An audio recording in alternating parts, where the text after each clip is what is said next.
20 नवंबर 2018 को तुर्की ने आसमान में एक ऐतिहासिक क्षण देखा। लेकिन क्या एक अनमैन्ड कॉम्बैट एयरक्राफ्ट सच में एक मैन्ड F-16 को लक्षित कर सकता है और सिमुलेशन में उस पर हमला कर सकता है? यह टेस्ट तुर्की के रक्षा उद्योग की वर्तमान स्थिति दिखाने के लिए इतना महत्वपूर्ण कदम क्यों था? क्या भविष्य की हवाई लड़ाइयों में मैन्ड और अनमैन्ड एयरक्राफ्ट साथ मिलकर काम करेंगे? बायराक्तार किजिलमा की ऐतिहासिक उड़ान इन सभी सवालों पर रोशनी डालती है। किजिलमा ने चोरलू तेकिरदा में Akinci flight training and test center से उड़ान भरी।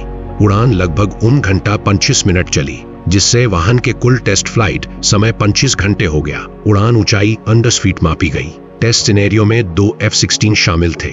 एक ने किजिलमा के साथ करीबी समन्वय में विंगमैन फ्लाइट की, जबकि दूसरा सिमुलेटेड फायरिंग के दौरान टारगेट एयरक्राफ्ट बना। इस तरह एक ही उड़ान में कई एयर कॉम्बैट सिनेरियो आजमाए गए। अक्सर पूछा जाने वाला सवाल, क्या एक्सरसाइज में इस्तेमाल किए गए F-16 में टेस्ट सुरक्षा के लिए कोई मॉडिफिकेशन या स्पेशल सॉफ्टवेयर था? हाँ, सुरक्षा प्रोटोकॉल के अनुसार बदलाव किए गए और विमान ने सिमुलेटेड वातावरण में सुरक्षित रूप से टारगेट रोल निभाया। उड़ान के दौरान किजिलमा की नाक में लगे असेलसन मुराद एजा राडार को एक्टिवेट किया गया। उसने लगभग 30 मील काटिंग की दूरी पर टारगेट F-16 को डिटेक्ट और लॉक किया। राडार की ट्रैकिंग, डेटा ट्रांसमिशन और लॉकिंग परफॉर्मेंस टेस्ट में अहम रही। फिर किजिलमा ने टुबिताक सेज द्वारा विकसित गोगदोआन मिसाइल को टारगेट पैरामीटर ट्रांसफर किए। इस प्रोसेस में इस्तेमाल डेटा लिंक ने अनमैन्ड विमान को राडार डेटा मिसाइल तक पहुंचाने की क्षमता दी, जिससे वह ब्रेन की तरह काम कर सके। इस तरह किजिलमा की मैन्ड विमान के साथ रियल टाइम एंगेजमेंट की क्षमता साबित हुई। तो क्या किजिलमा केवल F-16 को ही लक्षित कर सकता है, या अन्य प्रकार के विमान और क्रूज मिसाइल के खिलाफ भी इस्तेमाल किया जा सकता है? टेस्ट से पता चला कि भविष्य में सिस्टम में अलग अलग टारगेट कैटेगरी शामिल की जा सकती हैं।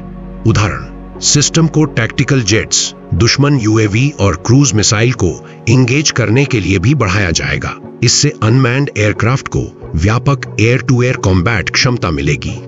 टेस्ट में लाइव युद्धापकरण का इस्तेमाल नहीं हुआ। सभी लॉन्च इलेक्ट्रॉनिकली सिमुलेटेड थे।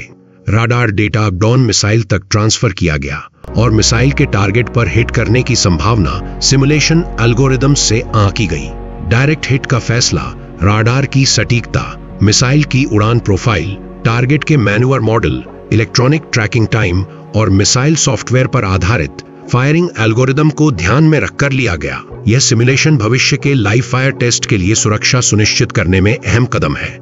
किजिलमा की यह उड़ान तुर्की के रक्षा उद्योग की प्रगति को स्पष्ट रूप से दिखाती है। लेकिन क्या यह टेस्ट मतलब है कि अनमैन्ड एयरक्राफ्ट पूरी तरह मैन्ड फाइटर जेट्स की जगह ले आएंगे?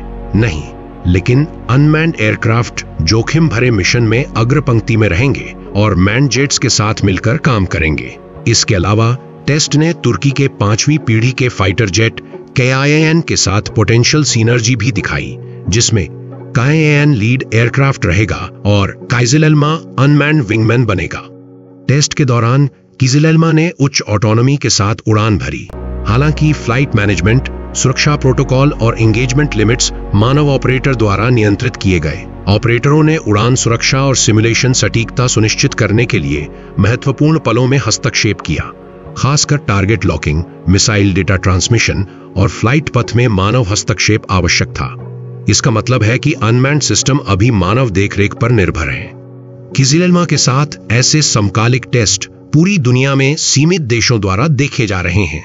अमेरिका के MQ-28 गोस्ट बैट, रूस का S-70 ओखोटनिक B, चीन के UCAV प्रोग्राम और ब्रिटेन का प्रोजेक्ट मस्कीटो तुर्की की उपलब्धियों के साथ तुलना किए जा सकते हैं। यह टेस्ट की अंतर्राष्ट्रीय अहमियत और प्रतिस्पर्धा को उजागर करता है। टेस्ट की सफलता भविष्य में असली गोगदोआन मिसाइल के साथ लाइव फायरिंग एक्सरसाइज का रास्ता खोलती है। चूंकि राडार रेंज और डेटा लिंक क्षमता सॉफ्टवेयर आधारित है, वे आगे और सुधारे जा सकते हैं। साथ ही किजिलमा को लंबी दूरी की युद्ध सामग्री से लैस करने की योजना है, ताकि दुश्मन के अनमैन्ड प्लेटफॉर्म, टैक्टिकल जेट्स और क्रूज मिसाइल को निशाना बनाया जा सके।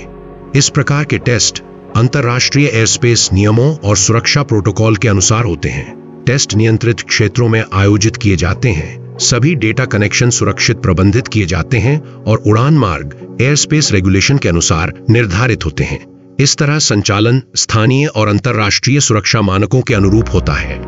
F-16 के खिलाफ कीजी-एल्मा का सिमुलेटेड टेस्ट एक ऐतिहासिक उड़ान थी जिसमें एक ही बार में radar detection, data transfer, missile integration और विंगमैन फ्लाइट जैसी कई अहम क्षमताओं को साबित किया गया। यह टेस्ट न सिर्फ तकनीकी उपलब्धि है बल्कि तुर्की के एयर पावर के भविष्य को आकार देने वाला बड़ा मोड़ भी है। तो आने वाले वर्षों में कीजी-एल्मा बेहतर ऑटोनॉमी, लाइव युद्ध सामग्री और लंबी दूरी की क्षमताओं के साथ आधुनिक हवाई युद्ध में अपनी भूमिका कैसे मजबूत करेगा। लगता है अनमैन्ड और मैन्ड विमान मिलकर एरियल कॉम्बैट के लिए नया पैराडाइम बनाएंगे, जिससे तुर्की की एयर पावर आर्किटेक्चर को भविष्य में एक नया आयाम मिलेगा। हमने आपके लिए कीजी-एल्मा की ऐतिहासिक उड़ान और तुर्की के रक्षा उद्योग में हालिया प्रगति को समझाया। हमारे वीडियो को लाइक करना, चैनल को सब्सक्राइब करना और कमेंट में अपने विचार साझा करना ना भूलें। आपको कौन सी टेक्नोलॉजी सबसे ज्यादा पसंद आई? आपके विचारों का इंतजार रहेगा।